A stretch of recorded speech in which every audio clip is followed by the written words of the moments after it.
Nance, thank you so much for being here with us today. Thank you for having me.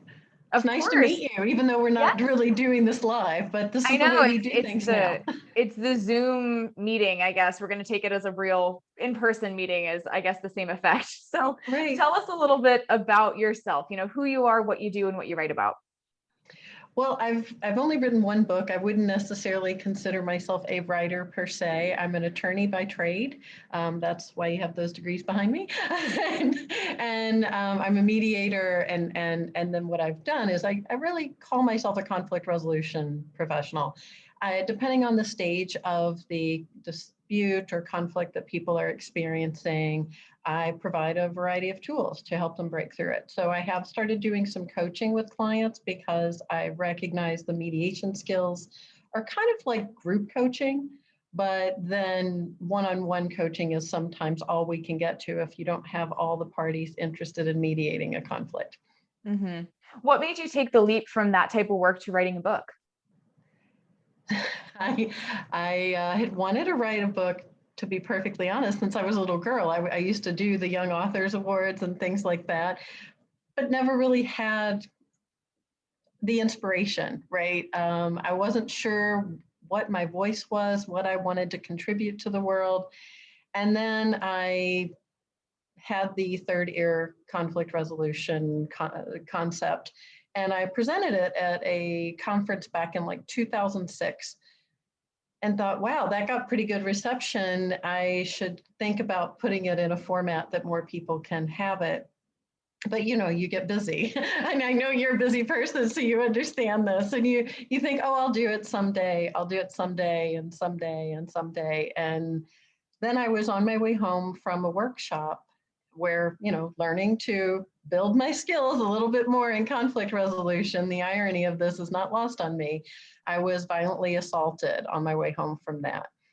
And, I was picked up from behind, body slammed onto the sidewalk. And as I told you, kind of setting this up was, had it not been a little warmer, it was a January night, and had it not been a little warmer, I would have had my hood up, right? But I had this, Land's End parka, this big, bright pink parka, which I now realize may have made me stand out too much in New York City.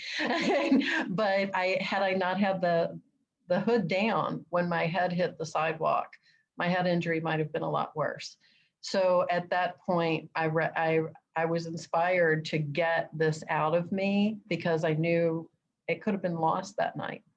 Mm. I hate hearing stories like that because obviously you went through something so horrible, but it is kind of sometimes moments like that where it's like, okay, I have to do this thing that I've been putting off for so long because, I call it I could walk out the door tomorrow and get hit by a bus.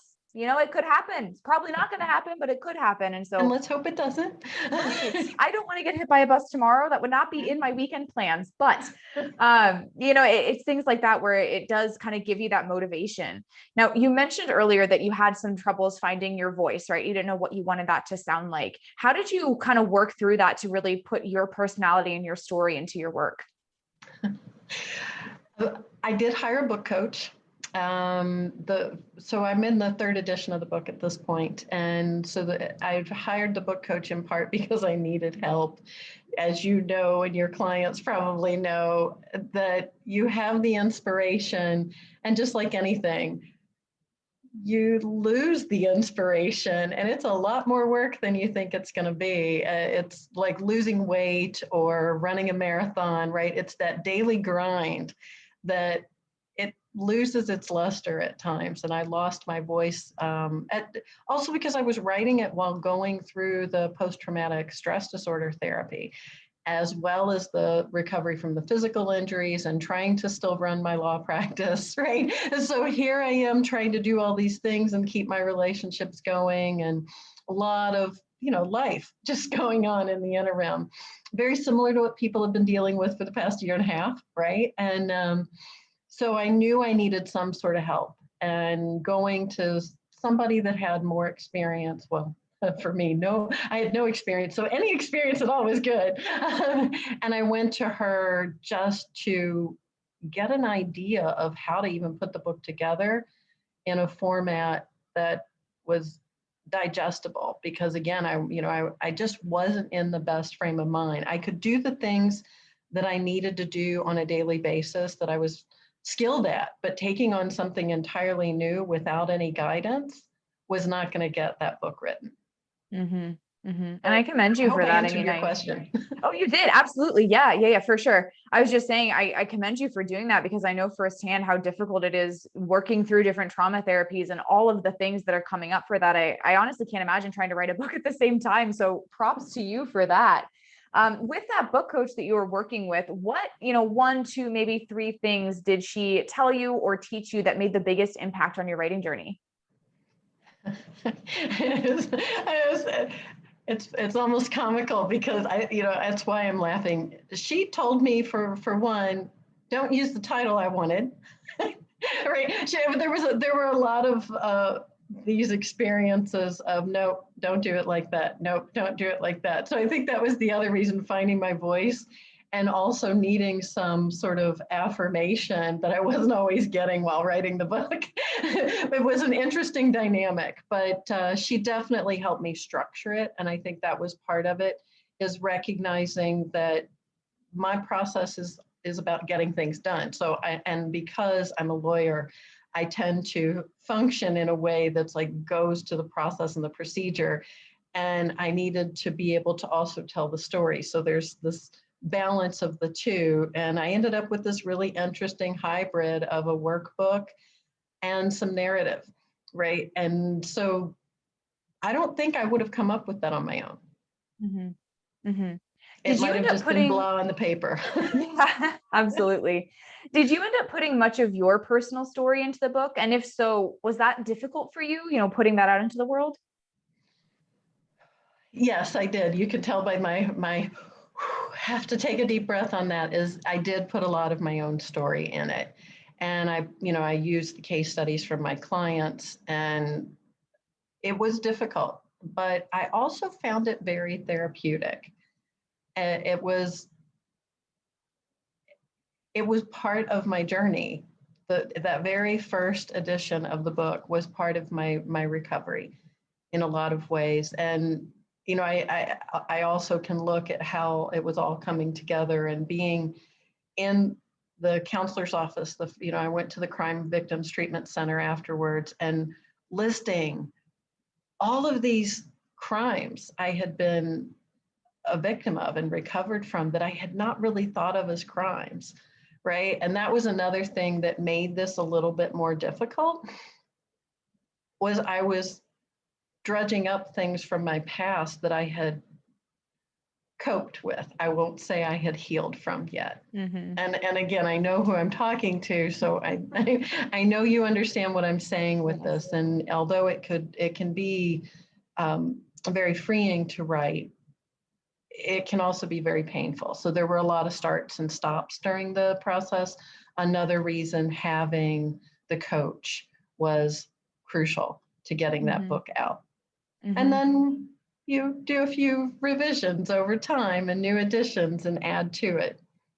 Mm-hmm. Were there any really key mindset shifts that you went through as you were writing this book that maybe not made you comfortable sharing that story? Because I don't know if we ever get to that point of like, yay, let's share this story again, but that made it easier to kind of work through that.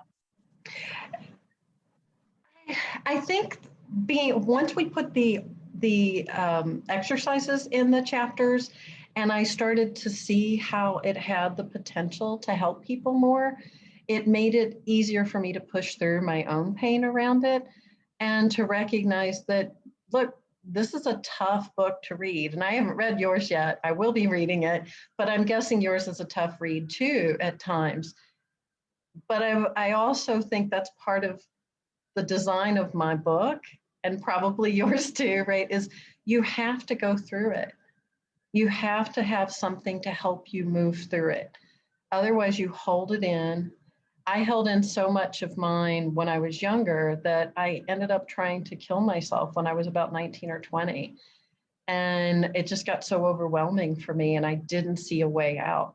So that was another motivation. And oddly, right around the time I was finishing the book, one of my colleagues had a son who committed suicide.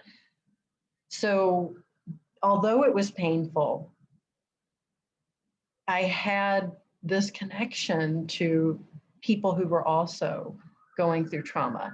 And that kept me going. And then as I would talk to people about what I was doing, more people started sharing with me things I would not have expected.